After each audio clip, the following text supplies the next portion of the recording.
Married हैं क्या? Married नहीं नहीं, मैरिज क्या है, जब वो संतुष्ट है ही नहीं थी, 27 बरस पहले चली गई। हाँ, पूरा दुनिया जानती है, नगरा के लोग भी जानते हैं। हाँ, तो इस लिबास में रहने से क्या फायदा है। आपने तो मेरी जनकुंडली खंगार कर लाया, आपने क्वेश्चन किया, मैंने पूरी हिंदुस्तान के सामने रख दिया।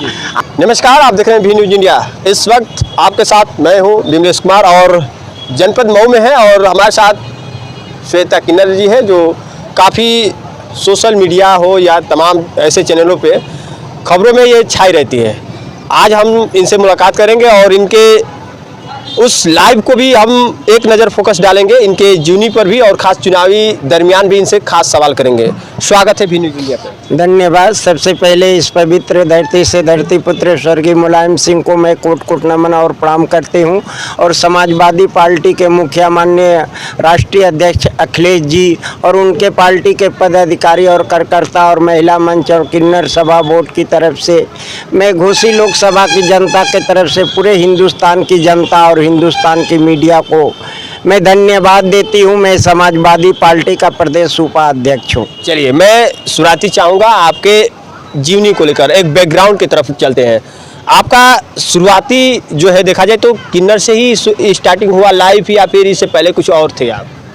नहीं, देखिए, पहले बाप माँ चाहते थे, पहले पढ़ी लिखी 3 भाई और 2 बहनों में, बात समझ रहे हैं, दबाव था। वो तो चाल ढंग पहले ही किन्नर का मालूम हो जाता था। उसके बाद अपने दबाव में पड़ी, अच्छे परिवार से आती हूँ। भाई मारता था, पीटता था, माँ को मारता था हमको कि इस लाइन में क्यों आए। बाकी जो लिखा रहता है उसको कोई मिटा नहीं पाएगा, बात समझ रहे हैं।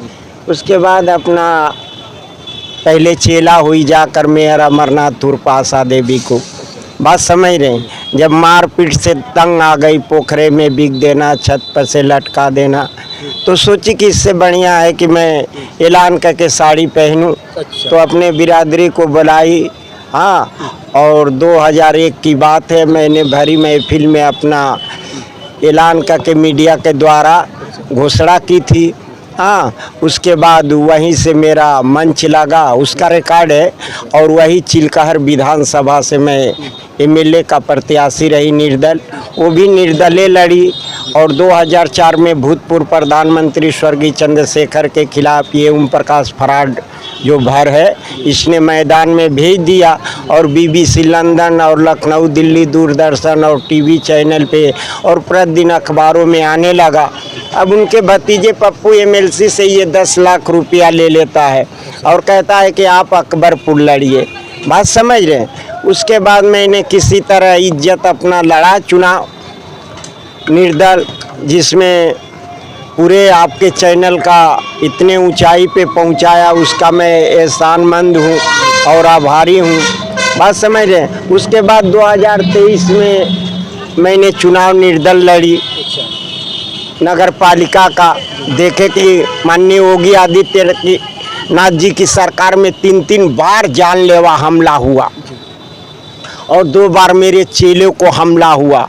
अब इसमें कुछ धर्म परिवर्तन वाले आ गए हैं, हम लोग के ज़माने में ऐसे नहीं था। अभी देखिए लूटपाट, अभी यही एक मेरे चेले को 2024 को उठा ले गए सब हिजड़ा मस्जिद में। अच्छा। फिर उसके बाद क्या होता है कि 3-4 घंटा रखे वहाँ हिजड़ा मस्जिद। उसके बाद फिर 4/1/2024 को मैं कोर्ट से आ रही थी, यही जिप्सी गाड़ी थी, उसको मार पीट कर 4 गुंडों को लाया, मेरी गाड़ी को टेकअप किया। उसके बाद मैंने कोतवाली आया, 3-4 घंटा बैठी रही, तहरीर दी। उसके बाद कोतवाल से मुझे मुलाकात नहीं हुई, इसी कोतवाल से। उसके बाद 2 दिन के बाद हमें बुलाता है, उन लोग का बार सर कलम कर दिया था, ये सब मार कर पीट उठ सब फाड़ दिया था। हम 2 दिन के बाद बुलाए तो हम कह तहरीर कुछ और कह रही है, तो वो बेचारा कुछ और कह रहा है, देख ही रहे हैं पुलिस वाले का। हाँ, उसके बाद उसका पाप का घड़ा भरा। हाँ, अगर ये कोतवाल तत्काल यहाँ का एक्शन लिया होता तो आज उभाव थाना बेलथरा रोड में उसकी भाजपा की गाड़ी का झंडा लगा हुआ है और ट्रेटा कार में उसका काला शीशा लगा हुआ है। बात समझ रहे हैं? अभी 4-5 महीना बिगड़ा हुआ हो गया, वो नीलम सराफा जो है ना भाजपा में, उसी का देवर लगेगा। अच्छा, 24 का चुनाव आ गया है, बिगुल भी बच गया है, इसमें प्रचार प्रसार कैसे करेंगे? लीजिए, हमारे मुखिया से मुलाकात हुई है शिवरात्रि के दिन। देखिए, हम ऐसा शख्स है कि ये नहीं है कि इस पार्टी में गलत कोई बोलेगा तो हम बर्दाश्त। अब बताइए, जो सोनम किन्नर है, जो राज्य मंत्री, वो क्या चौक पे ताली बजाएगा? क्या गरीबों से रिश्वत लेगा? क्या अपने सरकार में 4 लेन को जाम करेगा? क्या अपने सरकार में अवैध घर बना लेगा? उसी तरह नीलम सराफा का देवर जो बेलथरा रोड उभाव में पकड़ा गया है, यहीं पे उसका अवैध दूसरे बिरादर का है, बनिया का है। हम लोग को तो जात से लेना देना है नहीं, जानते हम लोग को हर कौम से लेते हैं। तो उसने तोड़कर मारा कि 6वें महीना 5वें महीना में 3 तल्ला पिटवा दिया।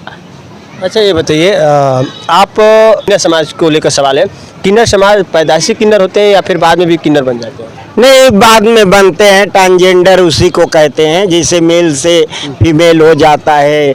कोई भाई अपना धर्म परिवर्तन कर लेता है, कोई नहीं करता है। बात यही है सर। अच्छा, आप भी पैदाइशी नहीं है, बाद में आप ही ट्रांजिशन?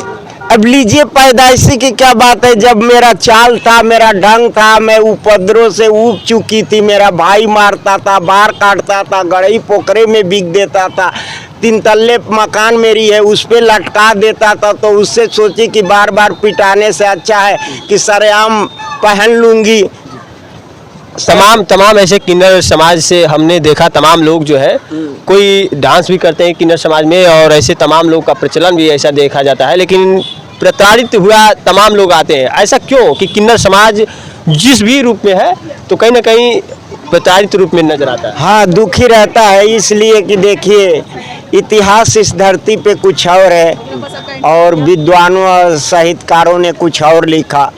संविधान में पहले ही लिखा है कि भारतीय संविधानिक कानूनी तौर पे हम किन्नरों को डिफाइन किया गया है कि हम किन्नर न तो नर है न तो नारी हैं, बल्कि किन्नर है आधा हक औरत का, आधा हक मर्द का। हम किन्नरों को कानूनी तौर पे मिलना चाहिए, ये बात संविधान में लिखी है। 26/4/2004 को माननीय सुप्रीम कोर्ट ने हम किन्नरों को मेल और फीमेल पास किया था। जो फीमेल की जगह पे मेयर अमरनाथ उर्फ आशा देवी ने गोरखपुर से अपनी सीट को निकाल दिया और प्रत्याशियों को जमानत जब्त कर दिया। आपके भी परिवार में बाल बच्चा है? लीजिए, भाई वही है, कौन किसका होता है इस दुनिया में। बात आपके भाई वही है? हाँ, अच्छे परिवार से आती हूँ। 3 भाई 2 बहनें में सबसे मैं छोटा था। अच्छा, जमीनी आपका घर कहाँ पड़ता है?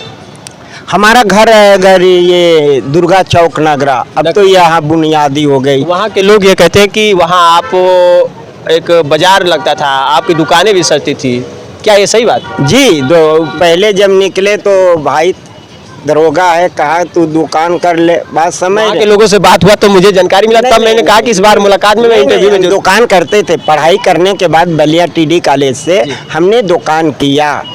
क्या आप इस वक्त तक, मतलब आप भी अकेले हैं या फिर आपके भी बाल बच्चे हैं? ना, हम अकेले हैं। जब निकल गए। मैरिड हैं क्या अनमैरिड? नहीं, मैरिज क्या है, जब वो संतुष्ट है ही नहीं थी, 27 बरस पहले चली गई। हाँ, पूरा दुनिया जानती है, नगरा के लोग भी जानते हैं। हाँ, तो इस लिबास में रहने से क्या फायदा है? बहुत किन्नर जो है लव करके और तमाम जो है सुर्खियों में रहते हैं कि किसी से प्यार प्रेम प्रसंग, किसी से शादी होना, बच्चे होना, ये भी खबरें आता है। नहीं, ये सब भवाठते हैं जो कहते हैं कि मैं शादी कर लिया। यही नीलम सराफा का जो देवर है ना, मनीषा वर्मा, जो पकड़ा गया है बलिया में, वो भी एक राहुल सिंह है ठाकुर, वो उस पे गुंडा एक्ट है और तमाम धाराएं हैं। उससे झूठे कहता है कि मैं शादी कर लिया हूँ। अब बताइए, सेनूर पहन रहा है, दुल्हन ऐसे कर रहा है। अब दशा जाकर देखिए तो बाबू जो भी अत्याचार किया है, राजा रंग फकीर कोई भी हो, उसका यही विनाश हुआ है। चलिए, हमने राजीव राय के कार्यक्रम में रसड़ा में देखा, जिसमें एक ग्रुप किन्नरों का दिखा। वो लोग बता रहे हैं कि रसड़ा में भी रहते हैं और मऊ के निवासी हैं। क्या आप जानते हैं आप उन किन्नरों को? जी जी जानते हैं। तो अभी राजीव राय के साथ प्रचार के लिए आपके जो इस समाजवादी पार्टी से कैंडिडेट भी है, तो प्रचार के लिए आपका पूरा टोली जो होगा वो साथ में आएगा? लीजिए, क्यों नहीं, यहाँ भी कुछ हैं। देखे, अरशद जमाल के तरफ से थे, मेरा वो चुनाव पीरियड में घर से उठा ले गए। तो क्या लग रहा है कि इस समय इस चुनाव में आपके साथ सुनिए। ज्यादा है या फिर दूसरे? अरे साथ की क्या बात है, नेताओं को जानते हैं ना, भरोसा पैसा फेंको तमाशा देखो। हमारे साथ जो हमला हुआ, आपने तो मेरी जनकुंडली खंगार कर लाया, आपने क्वेश्चन किया, मैंने पूरी हिंदुस्तान के सामने रख दिया। आप ये बता दीजिए कि कौन ऐसा हिंदुस्तान में किन्नर है, कोई प्रांत में, कोई जिला में, कोई मुल्क में कि सरेआम 8:30 बजे कपार फाड़ कर जेवरात ले ले? आप ये बता दीजिए। किन्नर को ये दोषी ठहराया गया था। लीजिए, वो किन्नर ही नहीं थे, धर्म परिवर्तन वाले थे। अच्छा। कई जगह से अरशद जमाल नीलम सराफा मकबूल ने बुलाया था। तो आपसे डर था उन लोग का क्या? लीजिए, जीत पक्की थी। अच्छा। उसके बाद कपार फाड़ दिए। बेंडिस पे देखे होंगे आपके लाइव से, पूरा हिंदुस्तान देखा। तो क्या ये भारत स्वतंत्र देश है? हाँ, अरे कहना है कि दुर्भाग्य है हिंदुस्तान की जनता को कि एक मुख्यमंत्री होकर जेल चला जा रहा है। दुर्भाग्य है कि एमपी एमएलए एक मंत्री जेल चले जा रहे हैं। दुर्भाग्य है इस हिंदुस्तान की जनता को कि आईएएस पीसीएस भी जेल चले जा रहे हैं। ये पता नहीं किस जमाने के लिए बिटोर रहे हैं, कौन खाएगा। अगर हमारे पे हमला हुआ, मैं एक प्रत्याशी था, किसी से न टिकट मांगा था न चंदा मांगते थे, उसके बाद ये अरशद जमाल नीलम सराफा मकबूल ने हमला करा दिया। क्या पहले मैं इसके पहले किन्नर नहीं था? जो ऑल इंडिया का मैंने सम्मेलन कराया, तब मैं नहीं था पंच को खिलाया अपने बुजुर्गों को? अभी बिहार और उत्तर प्रदेश में माधो पैलेस में करा कर खिलाया, तब नहीं थे? जो आप सवाल पूछ रहे हैं तो देख ही रहे हैं, जिधर पैसा इन लोग को मिल रहा है, तब अरशद जमाल के अब आ रहा है कि भाजपा को। अरे भाई, भाजपा को नहीं करोगे तो तुम इतना टॉप बोल नहीं पाओगे, सच्चाई रख नहीं पाओगे। माननीय योगी आदित्यनाथ पाएंगे तो बुलडोजर चलाएंगे। अच्छा, ये बताइए, चुनाव प्रचार कहाँ कहाँ आपका होगा? हमारा अभी चल रहा है 3 जिला, आजमगढ़, घोसी, बलिया।